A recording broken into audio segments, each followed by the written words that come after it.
多谢玉婷来关心风台的消息。今年第5号风台杜苏芮早起8点已经形成啊，目前算是轻度的风台，掩过伊路线继续向台湾来挖近，有可能上紧后礼拜就发布海上的警报。后礼拜2到拜4，风台外围环流将为这个恒春半岛加东部的地区带来一定的雨量。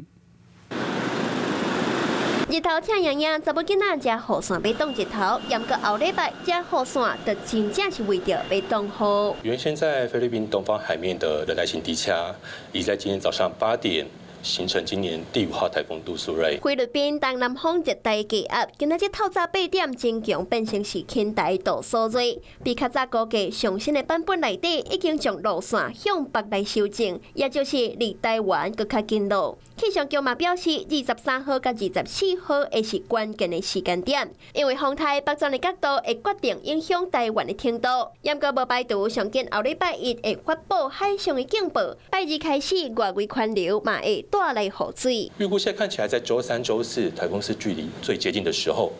因此这时候的风雨相对来说有可能是比较明显的。风台等咧挖近来实施精兵，来看每一个国家路线的估计，会当看到美国、加拿大、日本等等，拢认为杜苏芮会大幅波动越来往北，应该是估计对台湾的影响是无介大。不过澳洲就无共款，认为风台会为台湾的中南部通过。在周日之前，这个台风的强度还有它的结构是发展最关键的时间点，它会影响到整个它北上的路径。 气象局表示，发布的结果已经有参考每一个国家的模式，不过因为目前海上的条件也是对杜苏芮发展较有利，所以不管是风台本身，也是路线，拢也有变化的可能，必须要随时关心上新的动态，做好准备。